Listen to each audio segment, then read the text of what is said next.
The door to my luxurious beach house swung open, revealing two faces I hadn't seen in 12 years. Eleanor, my daughter, and Gregory, her husband, stood before me with forced smiles and eyes filled with a poorly disguised desperation. Their gazes swept quickly over the interior of my new home. The Italian leather furniture, the 70-inch television, the panoramic ocean view that stretched behind me like a living painting of freedom. "Mom," Eleanor murmured, her voice trembling, "we need to talk to you."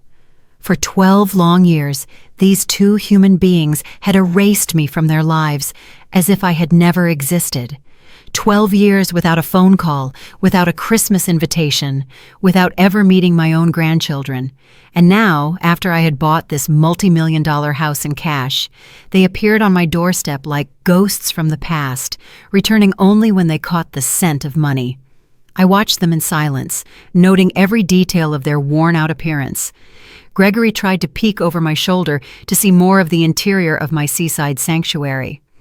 Eleanor wore a faded green dress that had seen better days, and her synthetic leather shoes showed cracks that spoke of financial hardship. Worry lines marked her forehead like furrows in dry earth, and her hands trembled slightly as she awaited my response. "Talk," I repeated with a calmness that surprised even myself. How interesting. After 12 years of absolute silence, now you want to talk. The color drained from their faces as if they had seen a ghost. Gregory cleared his throat uncomfortably, adjusting the wrinkled shirt he was wearing. It was obvious they had come straight from somewhere things hadn't gone as they'd hoped. Their eyes couldn't hide the desperation that had brought them to my door. During all those years of cruel abandonment, I had survived by selling my homemade pies and desserts at the town's farmers market.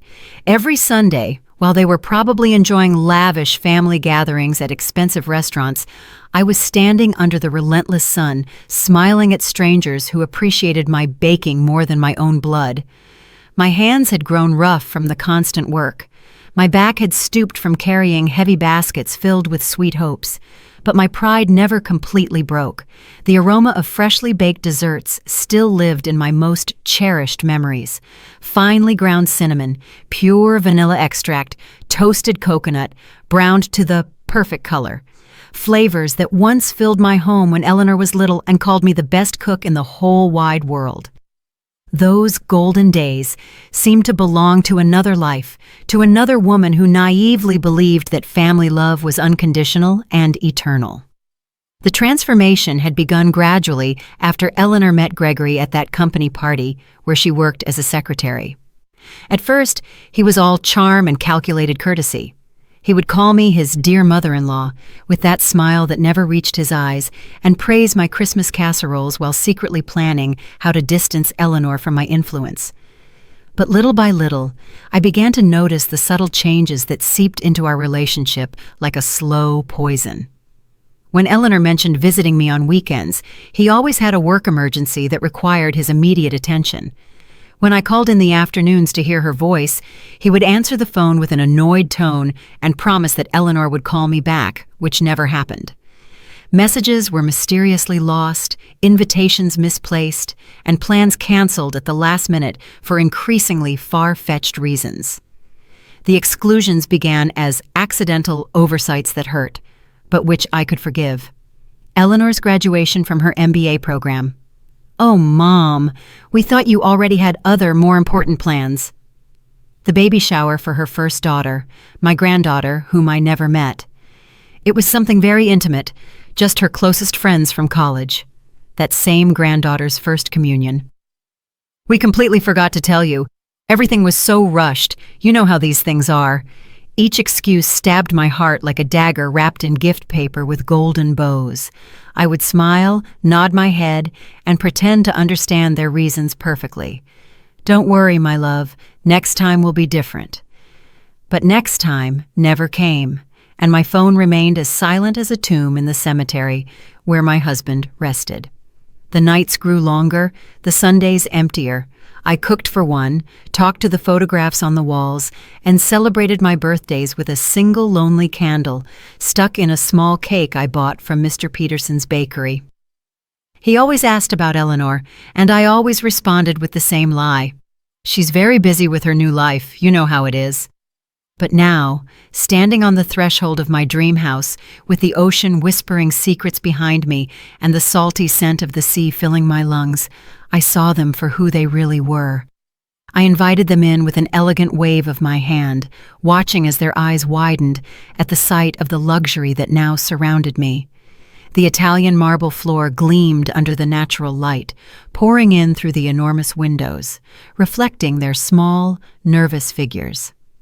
Eleanor walked behind Gregory like a shadow, keeping her head down while he appraised every piece of furniture, every work of art, every detail of my new reality with the poorly concealed greed of a professional appraiser.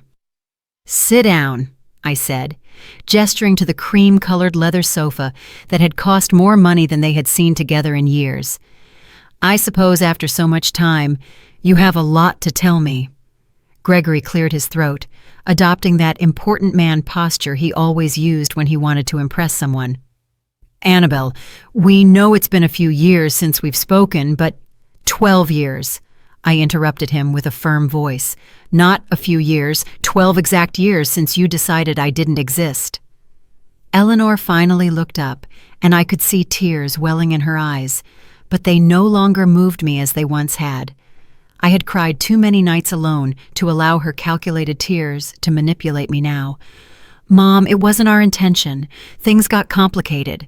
Gregory's job, the kids." "The kids I never met," I replied, feeling the rage that had been contained for years begin to boil inside me. "My grandchildren, who grew up without knowing they had a grandmother who would have loved them unconditionally." During those 12 years of forced exile, I had built a routine that kept me sane. Every morning I got up at 5, preparing my desserts with the same dedication I once put into caring for Eleanor when she was a baby. The pie crust required patience. The exact point of the caramel needed constant attention, and the baking time did not forgive mistakes. Those recipes had become my salvation and my livelihood. Sundays at the farmer's market were my time for social interaction. Older women like me would come to buy my sweets, and we would end up talking about our lives, our absent children, our postponed dreams. Martha, a 72-year-old widow, became my confidant without either of us planning it. She too had been abandoned by her children after they married. She too knew the pain of being invisible to those who were once the center of your universe. Children think that once they form their own family, we parents no longer matter, Martha would tell me as she bought 3 pies to take to her neighbors. But when they need something, oh, then they remember we exist. How prophetic that conversation had been. Now, watching Eleanor wring her hands nervously while Gregory mentally calculated the value of my new life, I understood perfectly what Martha had meant. The change in Eleanor had been gradual, but relentless. During the first few years of her marriage, she still called me occasionally, but the conversations became mechanical, filled with awkward silences. Gregory was always present in the background, clearing his throat or making comments that cut our talks like sharp blades. "Your mom always has some drama," I heard him say once when Eleanor thought she had hung up the phone. "My mother never bothers us with her personal problems." Her personal problems. That's how Gregory had classified my loneliness, my natural desire to maintain contact with my only daughter, my need to be part of her new family. Everything I felt and needed had been reduced to personal problems that disturbed their perfect married life. The family invitations began to arrive less frequently until they disappeared completely. First, it was Thanksgiving dinner. "This year will be something small, Mom. Just the 4 of us." Then Christmas. "The kids are sick. We'd better postpone it." Then the birthdays. Everything got complicated with Gregory's work. Each excuse was accompanied by empty promises about a next time that never came. Eleanor developed a special talent for making every rejection sound reasonable, every exclusion seem temporary, every abandonment feel as if it were for my own good. "We don't want you to feel obligated to come, Mom. You're old enough to rest and enjoy your peace and quiet." My peace and quiet, as if loneliness were a gift I had asked for. As if waking up every morning in a silent apartment was my idea of happiness. As if cooking for one and eating in front of the television was my definition of a full life. The years passed like pages of a calendar that no one read. My routine became so predictable that even the mailman knew exactly what time I would be watering the plants on my small balcony. Monday, prepare apple pies. Tuesday, Jell-O salads of different flavors. Wednesday, chocolate fudge cakes that sold like hotcakes. Thursday, muffins that perfumed my entire apartment. Friday, pumpkin spice turnovers.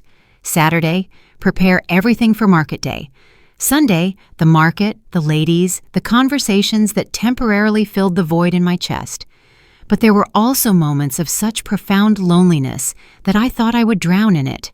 Entire nights awake, staring at the phone that never rang, waiting for a text that never arrived. Christmases celebrated with television specials and a small artificial tree that I decorated by myself. New Year's Eve welcomed with a glass of lukewarm, sparkling wine and the renewed hope that maybe this would be the year of the reunion. The sharpest pain came at unexpected moments. When I saw whole families at the park. When I heard other grandmothers talk about their grandchildren, when I passed by toy stores and wondered what mine would like. Eleanor had had 3 children whom I knew only from blurry photos on social media that I checked from fake accounts, like a spy on my own family. Mom, Eleanor's voice brought me back to the present. We know we made mistakes. Mistakes! The word came out of my mouth like a bullet. Erasing your mother from your life for 12 years was a mistake? Denying your children the love of their grandmother was a mistake?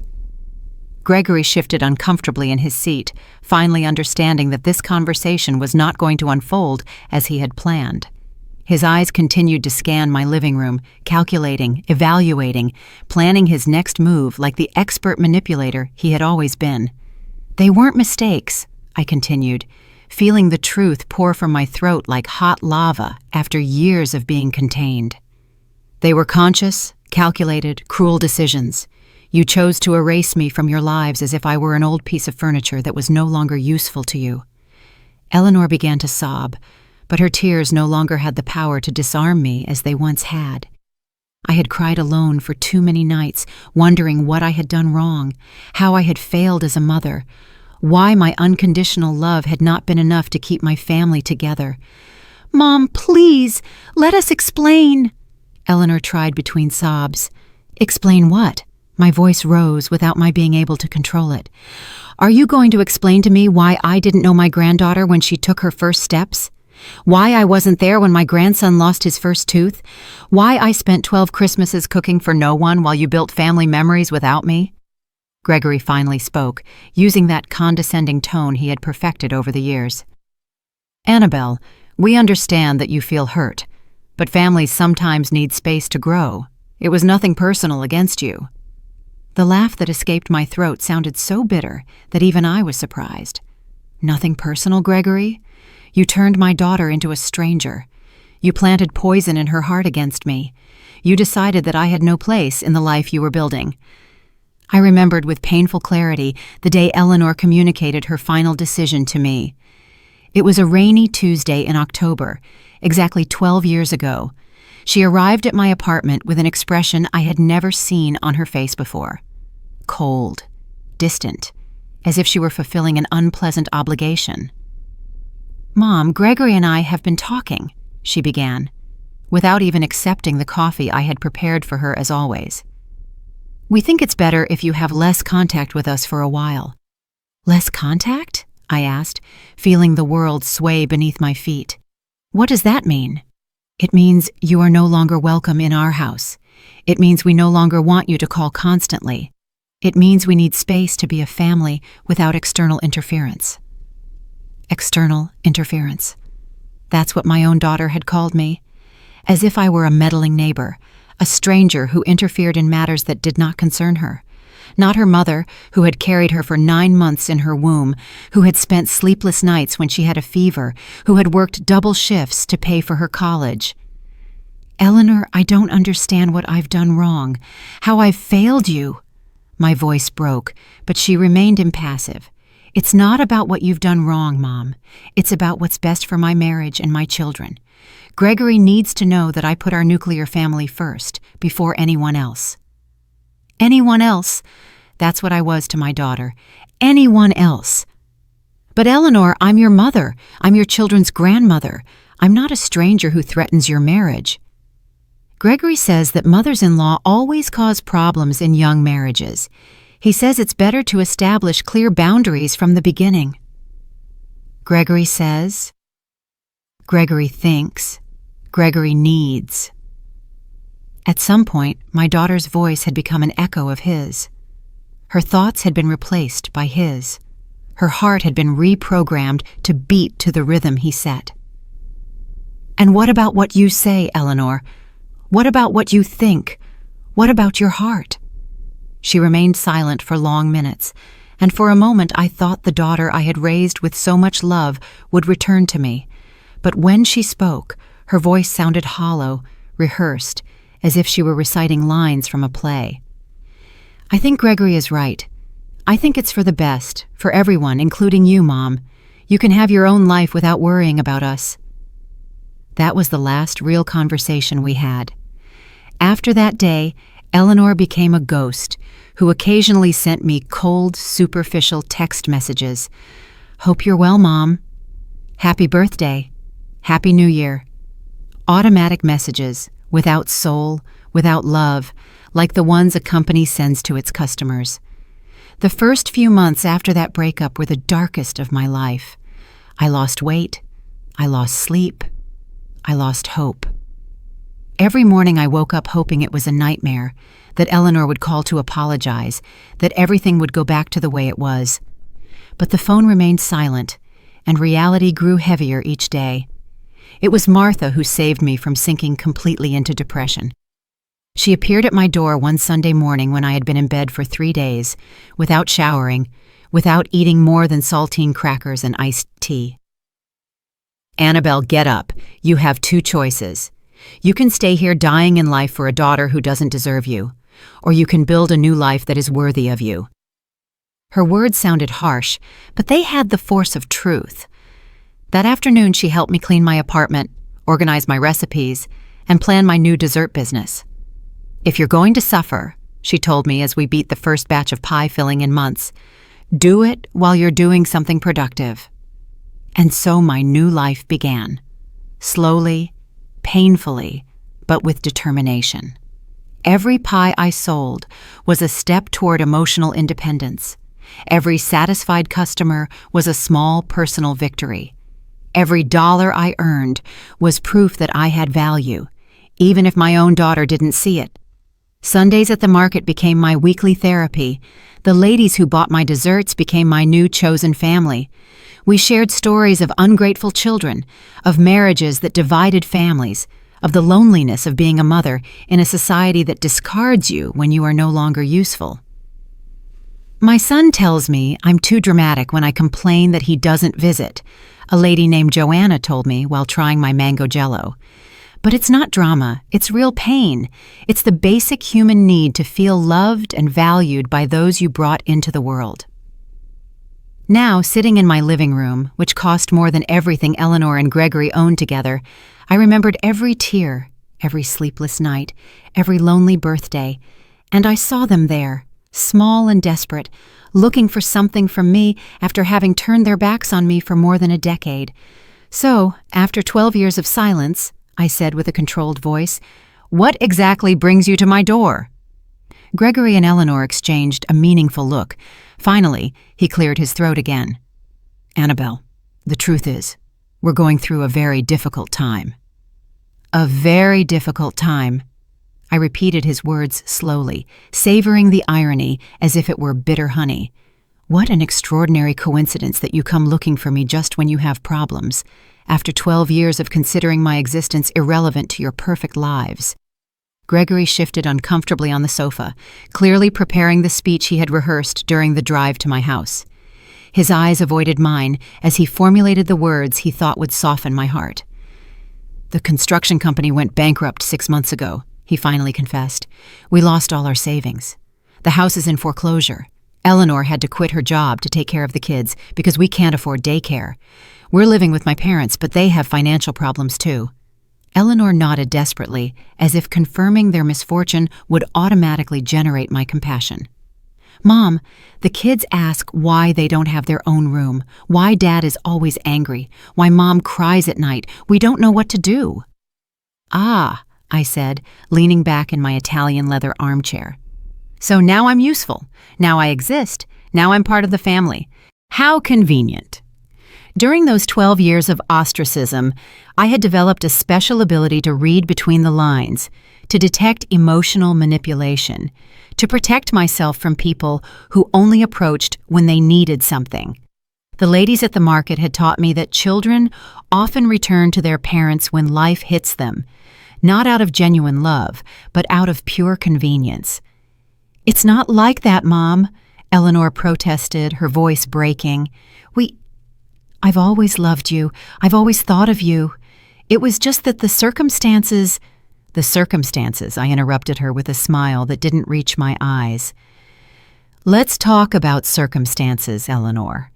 When your first son had pneumonia 8 years ago and was hospitalized for a week, where was I? When your second son broke his arm playing soccer 5 years ago, did you call me? When your youngest daughter had problems at school last year, did you think to ask her grandmother for advice? Each question was an arrow aimed at the center of her guilt. Eleanor paled with each one because she knew the answer was the same. She hadn't thought of me at any difficult moment in their lives. Only now, when they needed money, when their world was crumbling financially, had they remembered they had a mother. "We knew you had financial problems," Gregory muttered, trying to justify the unjustifiable. "We didn't want to be a burden to you when you could barely support yourself selling desserts." The audacity of his comment left me speechless for a moment. Not only had they justified my exclusion because of my poverty, but now they had the nerve to admit it openly, as if it were a valid reason to abandon a loved one. "I see," I said with a calmness that surprised me. "So I wasn't good enough for you when I was poor, but now that you know about my new financial situation, I'm suddenly valuable enough to receive a visit." The truth about my economic transformation was something they couldn't imagine. 3 months ago, while preparing pies for the Sunday sale, I received a call that changed my destiny forever. It was a lawyer from the city informing me of the death of my Aunt Joan, my late father's sister, who had lived in the United States for 50 years without our family knowing much about her. Aunt Joan had been the black sheep of the family, the one who left young in search of the American dream and never returned. For decades, we only received occasional Christmas postcards, but we never really knew how she had fared in life. It turned out she had done extraordinarily well.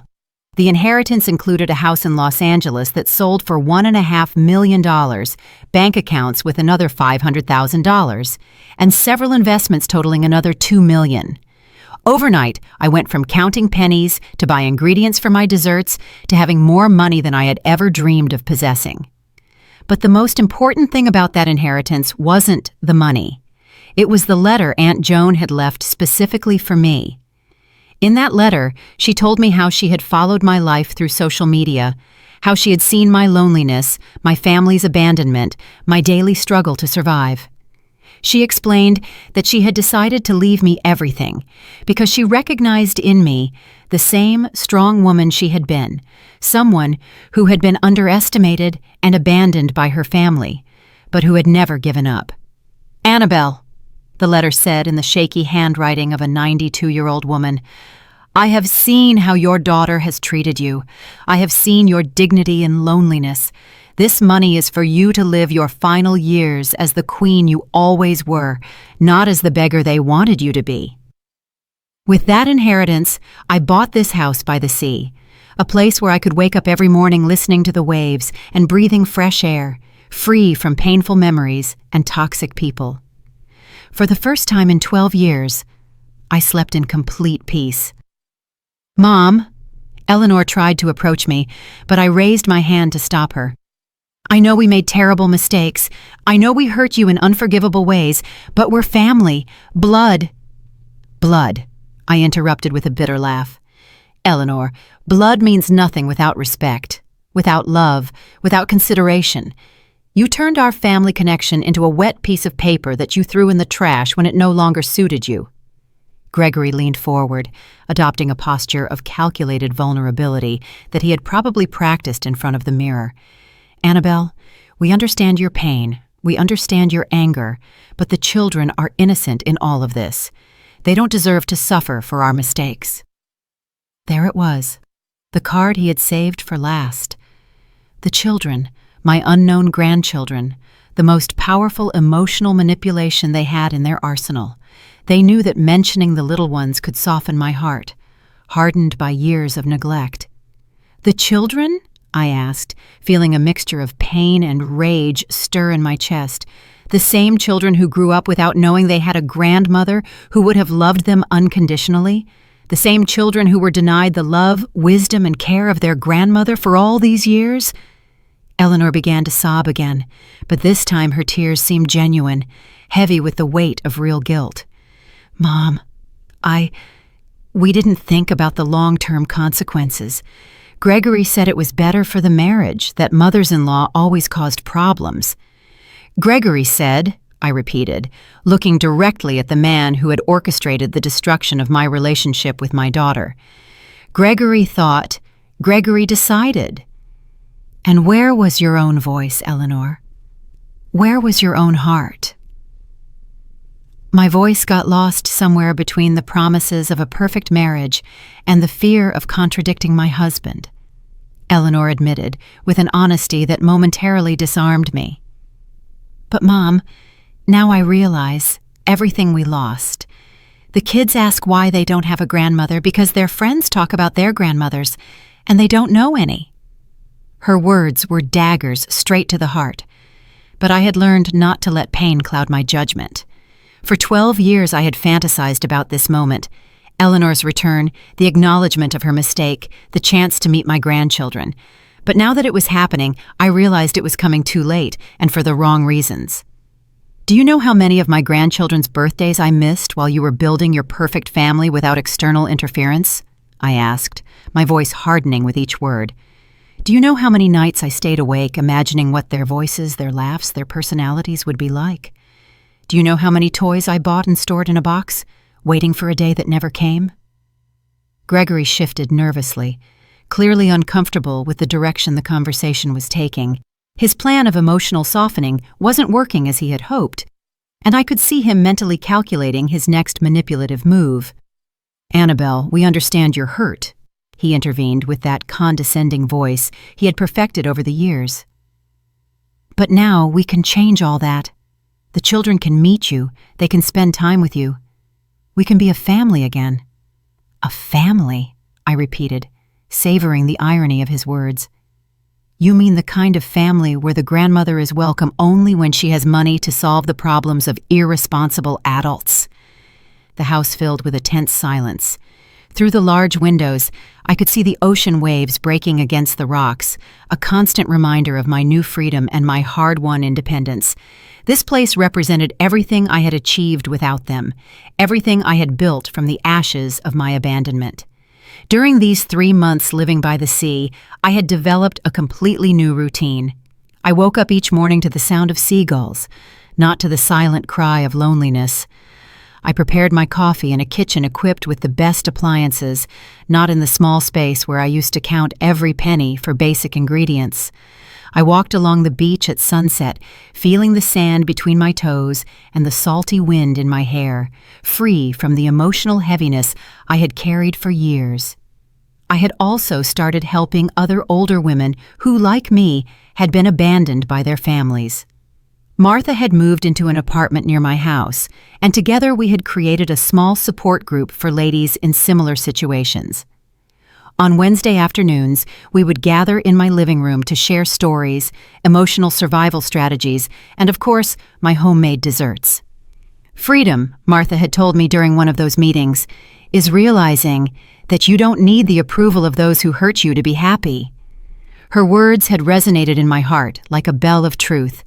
For the first time in decades, I was living for myself, Not waiting for calls that never came, not cooking for children who didn't visit, not dreaming of family reunions that existed only in my imagination. "Mom," Eleanor approached the edge of my armchair, her eyes red from crying.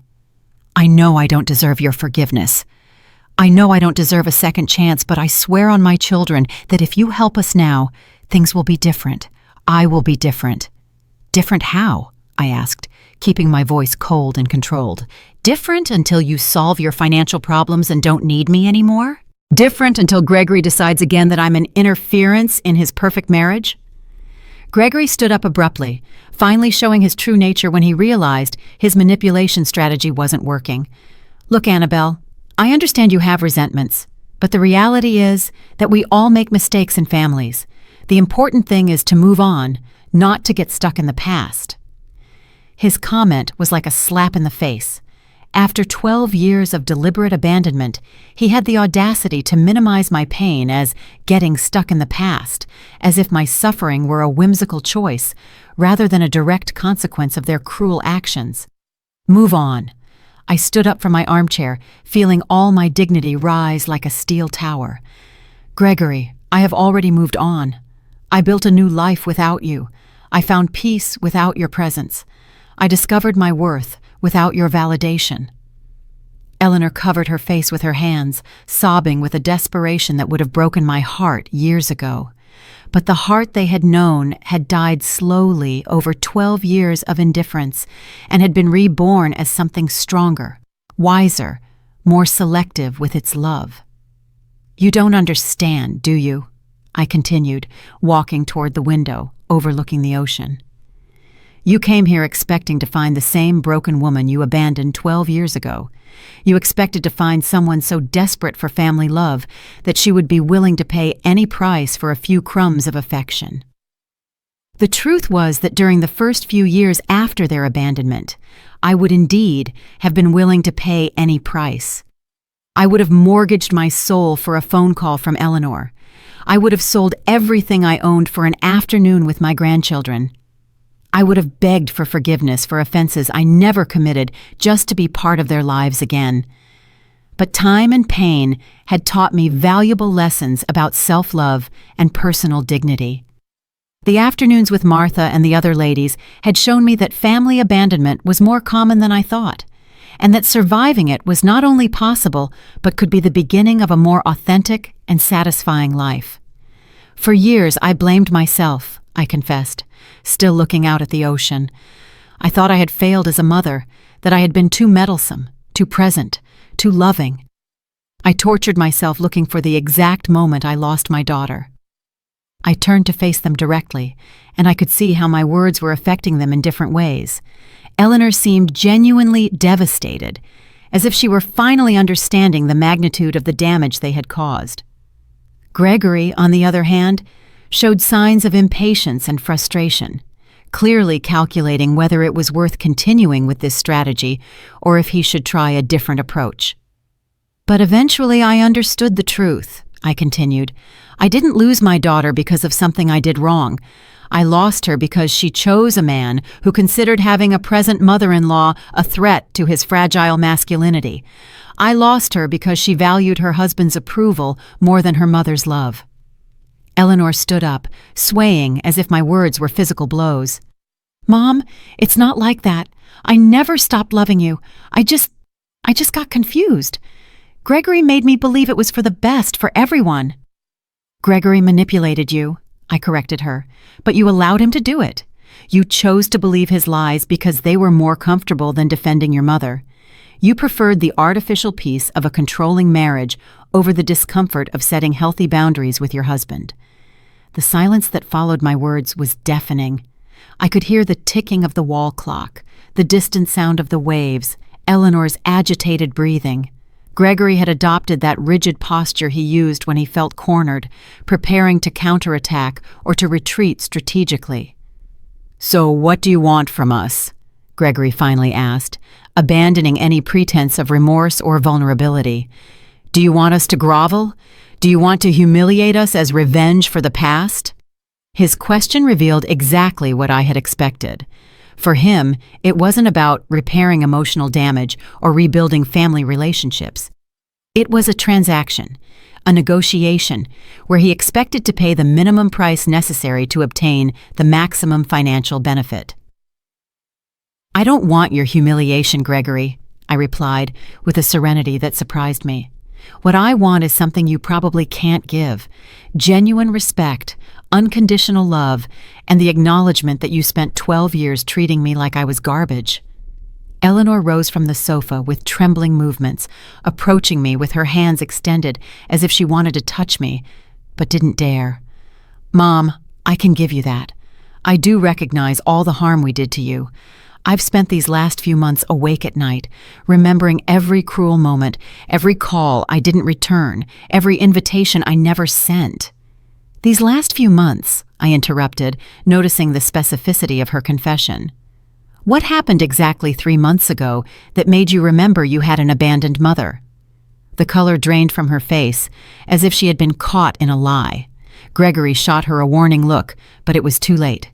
I had detected the inconsistency in her story of spontaneous repentance.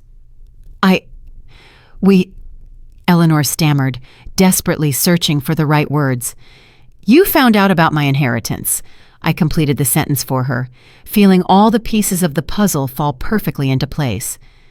"Someone told you about my new house, about my new financial situation. That's why you're here. Not for love, not for genuine remorse, but because you discovered that the mother you abandoned now has money." Gregory tried to take control of the situation again, but his mask of vulnerability had cracked completely. "Annabelle, that's not true. Of course we heard about your good fortune, and we're glad to know you're well, but we came—" "Why did you come? Because you're broke," I interrupted with a coldness that cut like a blade. "You came because you desperately need money, and I am your last resort. You came because you calculated that 12 years of abandonment could be forgiven with a few well-acted tears and empty promises of reconciliation."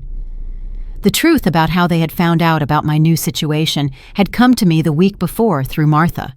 Her niece worked at the bank where my inheritance transfer had been handled and had overheard conversations about the lady who sold pies and now had millions of dollars. Gossip travels fast in small towns, especially when it involves such dramatic economic transformations. "It was Mr. Peterson from the bakery who told half the town," Martha had explained during one of our coffee afternoons. "He says Eleanor and Gregory have been asking around about you, wanting to know if it's true you got rich overnight." That information had been like a vaccine against any romantic hope I might have harbored for a genuine reunion. When I saw them appear at my door, I already knew exactly why they were there and what they wanted from me. "Mom, yes, we found out about your inheritance," Eleanor finally admitted, tears streaming down her cheeks. "But that doesn't mean we're here just for the money. We're here because we realized we made the biggest mistake of our lives." "You realize now?" I asked, walking to the kitchen and pouring myself a glass of cool water. "You didn't realize during the 12 years I spent crying over your absence?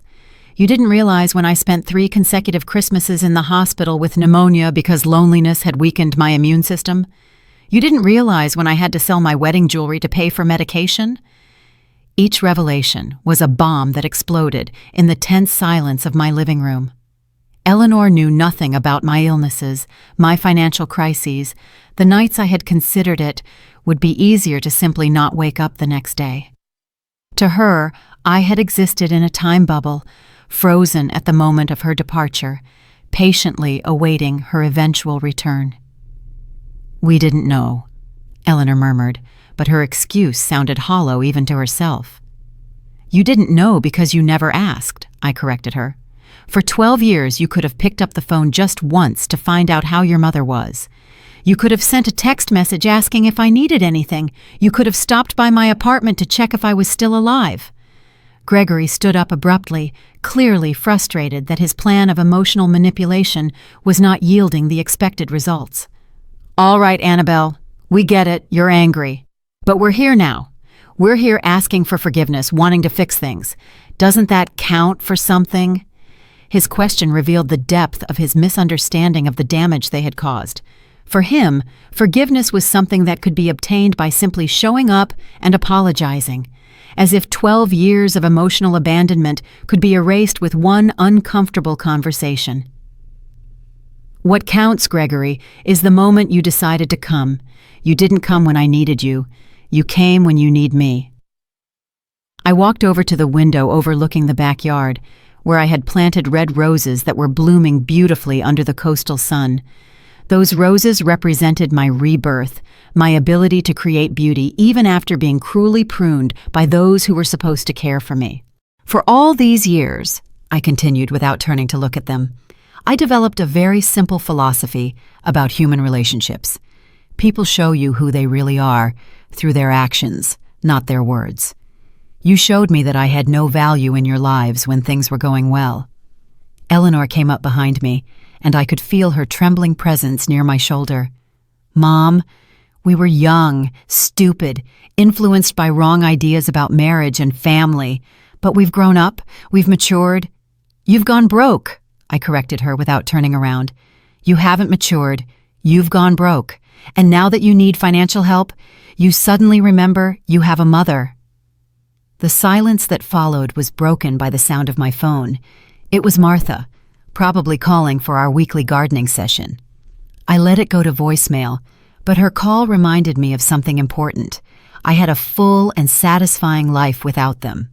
I had genuine friendships, purpose, peace of mind. I didn't need validation from people who had treated me like a disposable object. Do you know what the most painful moment of all these years was? I asked, finally turning to face them. It wasn't when you stopped inviting me to celebrations. It wasn't when you stopped calling. It was when I realized that I loved you unconditionally, but your love for me had conditions that you never clearly explained. Eleanor began to sob again, but this time her tears seemed to come from a deeper, more genuine place. Mom, I love you. I've always loved you. It's just that I let others convince me that that love was problematic for my marriage. And now that your marriage is in a financial crisis, I observed, suddenly that love is no longer problematic. How convenient. Gregory had remained silent for the last few minutes, but I could see his mind working, calculating, evaluating, looking for a new angle of attack. He finally spoke, adopting a different tone, more direct and less manipulative. Look, Annabelle, let's be honest here. We need financial help. You have money. We're family, even if we've had problems in the past. Isn't it natural for family to help each other in difficult times? His brutal honesty was almost refreshing after so much poorly acted emotional manipulation. At least now we were speaking clearly about what they really wanted from me. It's interesting that you mentioned the concept of family helping each other, I replied with a smile that was anything but warm. Where was that family philosophy when I was working 14-hour days selling desserts to survive? Where was that family solidarity when I had to choose between buying medicine or food? Do you know what's the most pathetic thing about all this? I continued, feeling years of contained pain transform into a crystalline clarity that cut like a scalpel. That if you had come a year ago, when I was still living in that tiny apartment, when I was still counting coins to buy ingredients, I probably would have welcomed you with open arms. I would have cried with joy. I would have forgiven everything without conditions. I would have cooked for you until I dropped from exhaustion. Eleanor covered her face with her hands, her sobs now accompanied by a body tremor that showed the magnitude of her desperation. Gregory, on the other hand, had adopted a more tense posture, like a cornered animal evaluating its escape options. But the money gave me something I never had during those 12 years of abandonment, I went on, walking slowly through my living room like a judge delivering a sentence. It gave me perspective. It gave me the freedom to choose who deserves to be in my life and who doesn't. It gave me the power to say no without fear of the consequences. During my first few weeks living in this house, I had spent many hours reflecting on this exact possibility. What would I do if Eleanor and Gregory appeared at my door? How would I react? Would I be able to maintain my dignity, or would I crumble at the first opportunity to get my daughter back? Martha had been my counselor during those deep reflections. "Money doesn't change who you are on the inside," she had told me as we drank tea on my new terrace. "But it does change how others see you and how you see yourself. The question is, are you going to use that new perspective to be wiser or to make the same emotional mistakes of the past?" Her words had been prophetic. Now, facing the exact scenario we had discussed, I realized that the money had indeed changed me, but not in the way Eleanor and Gregory expected. It hadn't made me more generous with those who had hurt me. It had made me more selective with who deserved my time and my emotional energy. "Mom," Eleanor tried to approach me again, "I understand your anger. I understand your pain. But don't you think everyone deserves a second chance? Don't you think family love can overcome any past mistake?" "A second chance," I repeated, savoring the irony of her words. "Eleanor, you had thousands of opportunities over 12 years to rectify your mistake. Every day you woke up was an opportunity to call your mother. Every birthday, every Christmas, every Mother's Day was an opportunity to remember that you had a family that loved you unconditionally." Gregory shifted restlessly, clearly calculating whether he should intervene or let Eleanor continue with her strategy of emotional appeal. His eyes continued to scan my house, evaluating, calculating, probably estimating how much money he might need to solve his problems, and how much they could ask me for without seeming too greedy. "The difference between a second chance and a 100th chance," I continued, "is that second chances are given out of love. 100th chances are given out of desperation. You are not here for love, you are here for financial desperation." Eleanor slumped onto the sofa as if my words had been physical blows. "You're right," she murmured in a broken voice. "You're absolutely right. We are terrible hypocrites. We are selfish. We are everything you say we are." Her admission of guilt might have been moving if it hadn't been accompanied by the obvious expectation that acknowledging her mistakes would automatically result in my forgiveness and, more importantly, my financial help. "Acknowledging your mistakes is only the first step, Eleanor," I explained with the patience of a teacher explaining basic concepts to a slow student. "The second step is accepting the consequences of those mistakes. And the consequences of abandoning your mother for 12 years don't disappear just because you need money now." I went to the kitchen and started making coffee, not because I wanted to prolong this visit, but because I needed a moment to process the surrealism of the situation. After so many years dreaming of this reunion, the reality was much colder and more calculated than I had imagined. While the coffee was brewing, I could hear urgent whispers between Eleanor and Gregory in the living room. I couldn't make out the exact words, but the tone was clearly one of strategy and negotiation. They were recalibrating their approach, looking for new angles of manipulation. I returned with a tray containing a single cup of coffee. I sat in my favorite armchair and drank slowly, observing them like a scientist studying specimens in a laboratory. "Aren't you going to offer us coffee?"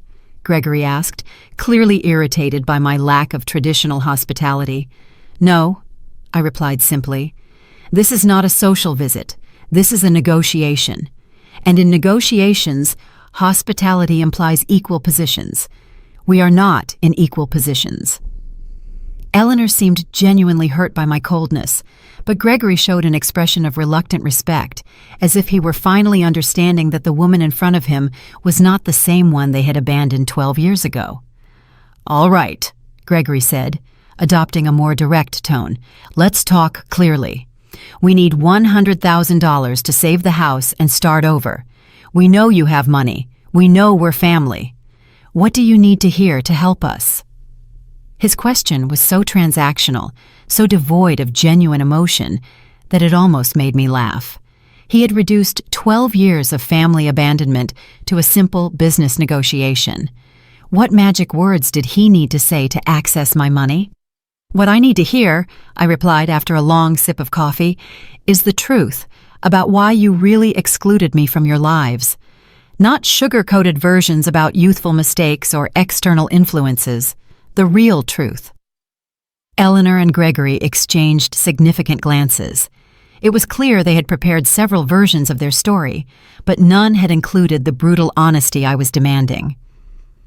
"The truth," Eleanor murmured, "is that Gregory convinced me that you were problematic for our marriage." "Problematic how?"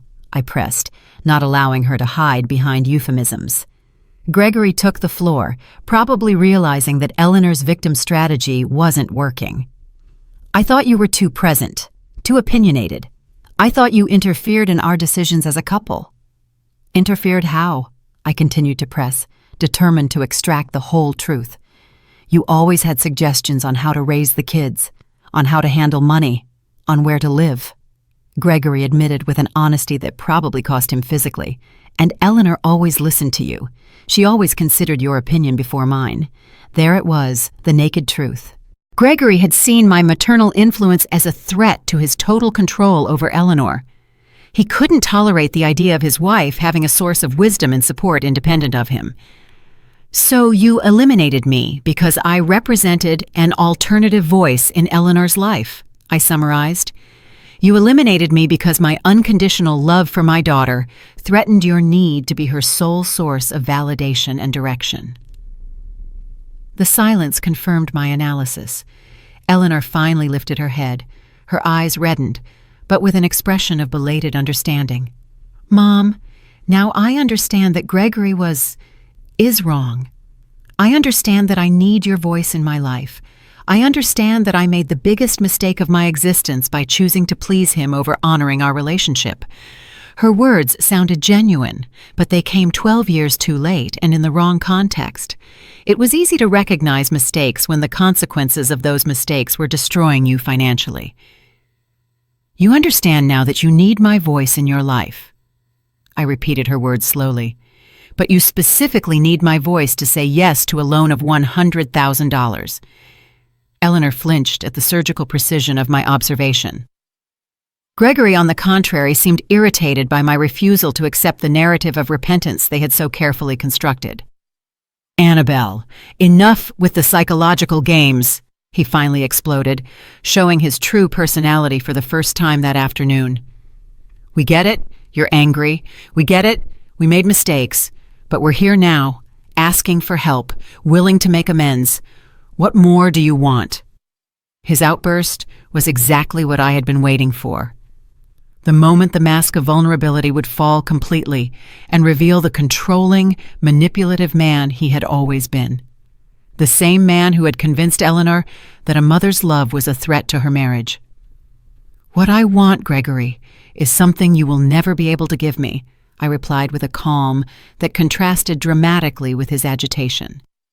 "I want 12 years of my life back. I want to have known my grandchildren since they were babies. I want to have been present for their first steps, their first words, their first days of school." I got up from my armchair and walked to a bookshelf where I kept the few family photographs I had saved from my previous life. I took one in particular, Eleanor, at 5 years old, smiling with no front teeth, hugging my leg with pure adoration in her eyes. "This little girl loved me unconditionally," I said, showing them the photograph. "This little girl called me her best friend, her hero, her favorite person in the whole world. What happened to this little girl, Eleanor?" Eleanor looked at the photograph with an expression of such intense pain that for a moment I thought she would faint. That little girl grew up and became a weak woman who allowed an insecure man to destroy the most valuable thing she had in her life. Her answer surprised me with its brutal honesty. It was the first time all afternoon that she had shown a real understanding of the magnitude of what she had lost, not just what she needed to recover to solve her current problems. "Exactly," I confirmed, returning the photograph to its place. "And now that weak woman comes looking for the mother she abandoned, not because she has found her strength and her independent voice, but because she needs money." Gregory stood up abruptly, clearly frustrated with the direction of the conversation. "You know what, Annabelle? Maybe you were right from the beginning. Maybe you are too dramatic, too complicated. Maybe it was for the best that we got away from all this emotional drama." His words were like an unexpected gift. After hours of careful manipulation, he had finally shown his true nature, confirming everything I had suspected about him for years. "There he is," I said, smiling genuinely for the first time all afternoon. There is the real man, the man who convinced Eleanor that maternal love was emotional drama, the man who couldn't tolerate his wife having an independent source of support. Eleanor looked at Gregory with a growing expression of horror, as if she were finally seeing something that had been in front of her for years, but that she had refused to acknowledge. "Gregory," she murmured in a trembling voice, "do you really think my mom is being dramatic for being hurt after we abandoned her for 12 years? "Eleanor, don't let her manipulate you again," Gregory replied, adopting that paternalistic tone he had probably used to control her throughout their relationship. "She's playing with your emotions to make you feel guilty." "No," Eleanor said, with a firmness she hadn't shown all afternoon. "She's not playing with my emotions. She's expressing the legitimate pain that we caused her.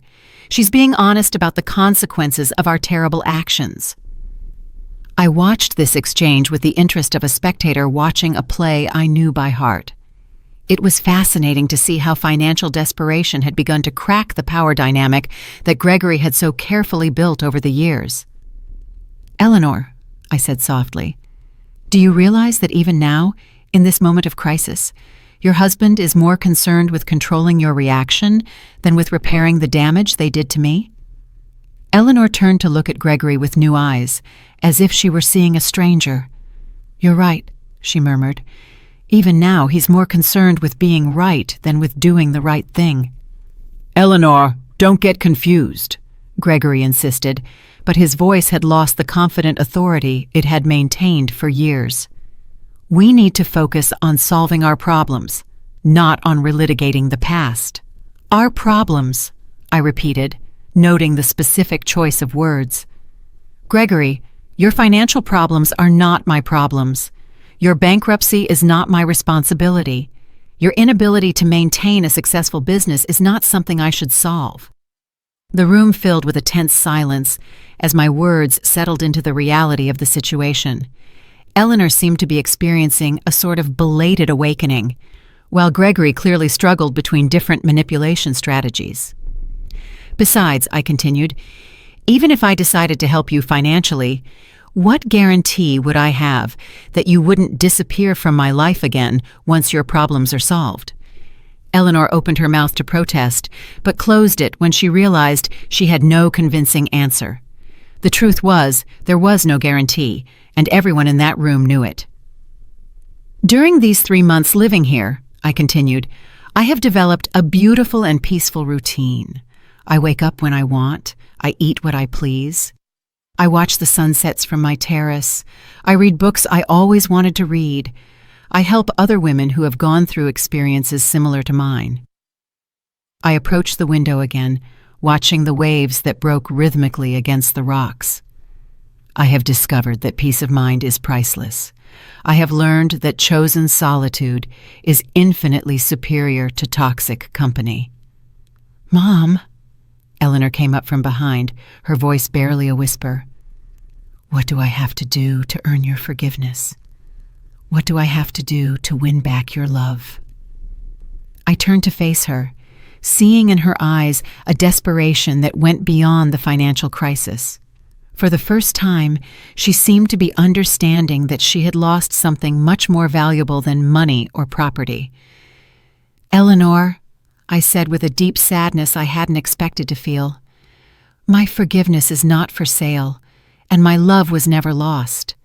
The problem is that you turned our relationship into a business transaction the day you decided I was only valuable when I was useful to you." Gregory, seeing that he was losing control of the situation, tried one last desperate approach. "Annabelle, if you don't help us, the children are going to suffer.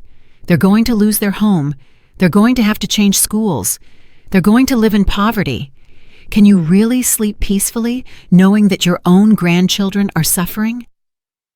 His final appeal was the card he had saved for the last moment, guilt related to the well-being of the children. It was a calculated strategy to touch the most sensitive nerve of any grandmother. Gregory, I replied with a serenity that surprised me.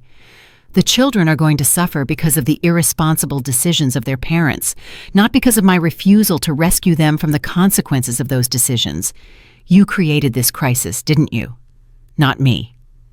Eleanor began to cry again, but this time her tears seemed to come from a deeper understanding of what she had truly lost over all these years. The children are going to suffer, I continued, feeling each word hang in the air like a final sentence. But they are going to suffer the consequences of having parents who prioritized pride over family love, who chose control over connection, who considered money more important than relationships. Eleanor completely collapsed onto the sofa, sobbing with an intensity that would have broken my heart years ago. But the heart that beat in my chest now had been forged in the fire of 12 years of abandonment and had emerged stronger, wiser, more selective. "Mom," she whispered through her tears, "what can I do? Tell me, what can I do to fix this?" "Eleanor," I replied with a deep but serene sadness, "some things in life can't be fixed. Some decisions have permanent consequences. You decided that I wasn't valuable enough to keep in your lives when everything was going well. You can't expect me to now consider you valuable enough to rescue you when everything is going wrong."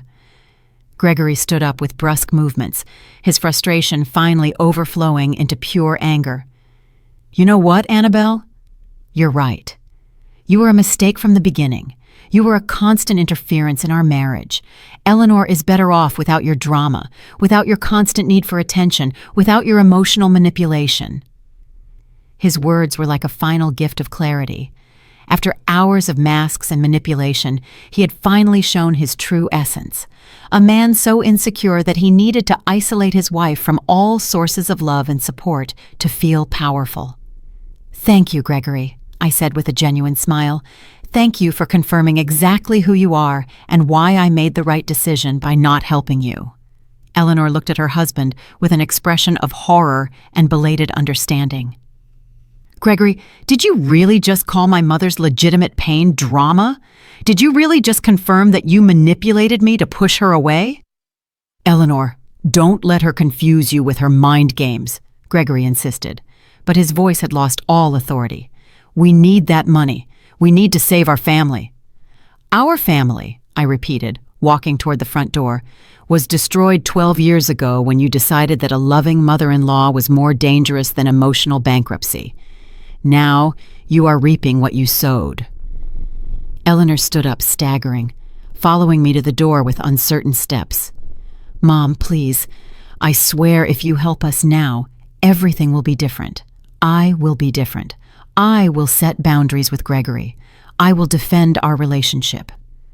"Eleanor," I said, placing my hand on the doorknob, "you are promising to be different under extreme financial pressure.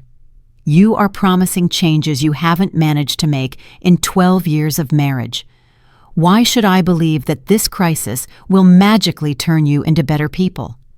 Gregory approached, adopting a more aggressive stance. "Annabelle, you're going to regret this decision. We're going to tell the whole town how you abandoned your own family in their time of need. We're going to make sure everyone knows what kind of mother you really are." His threat was so predictable, it almost made me laugh.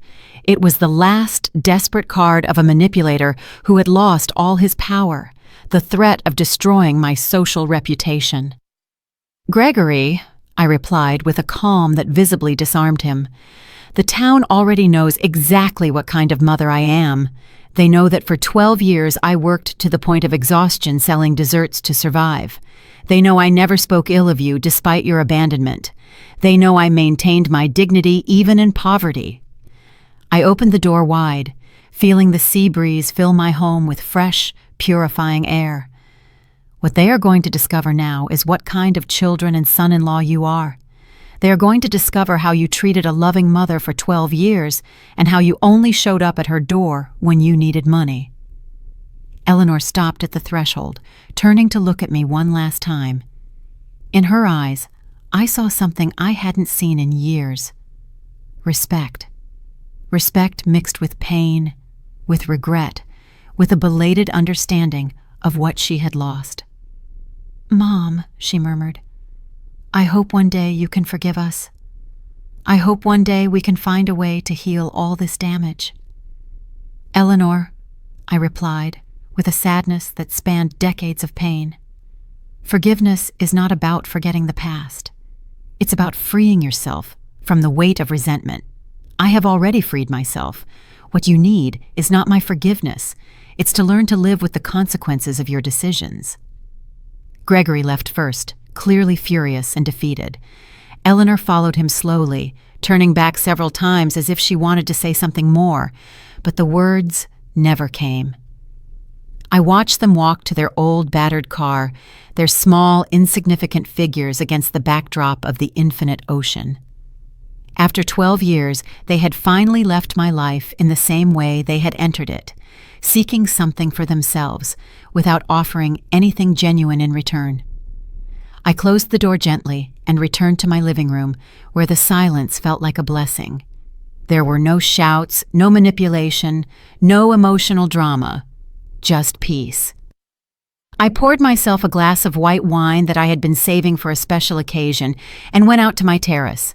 The sun was beginning to set, painting the sky in shades of gold and pink that reflected on the calm waves. My phone rang. It was Martha. "How did it go with the unexpected visitors?" she asked with the wisdom of someone who had been through similar experiences. "Exactly as we expected," I replied, taking a sip of wine and feeling peace settle into my bones. "They came for money, not for love. They confirmed everything we already knew about them." "And how do you feel?" I reflected on her question as I watched a seagull glide gracefully over the waves. "I feel free, Martha. I feel completely, absolutely free." That night, after the call with Martha, I walked along the beach under the stars, the cool sand between my toes, the rhythmic sound of the waves, the vastness of the ocean stretching to the horizon. Everything reminded me that I had chosen a life of peace over a life of toxic family complications.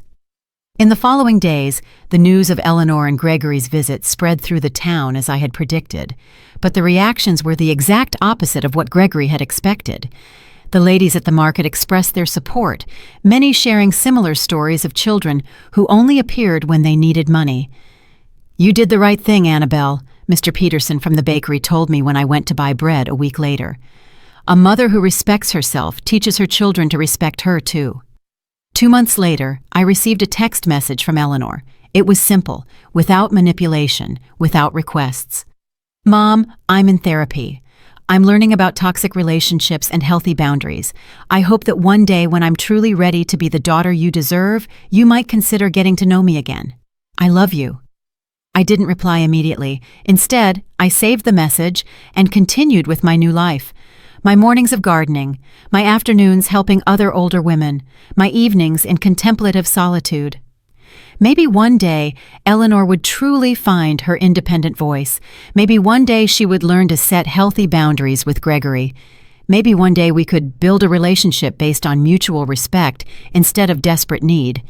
But until that day, if it ever came, I would continue to live my full and dignified life, surrounded by the infinite ocean, which reminded me daily that some currents are too strong to be changed, and that wisdom lies in learning to navigate calmer waters. The money had given me many things, but the most valuable was not the house or the luxuries. It was the ability to choose who deserved my time, my energy, and my love, and I had chosen wisely. If you enjoyed my story, you can support me by sending a super thanks so I can write more stories like this. Thanks a lot in advance. What about you? What would you do in this person's shoes? I'd really love to hear your thoughts, so drop them in the comments. I'm always curious to know what you think. Oh, and let me know where you've heard this story. If you want to hear more life stories like this, like the video and subscribe to my channel. There are many more waiting for you. Big hugs and see you next time.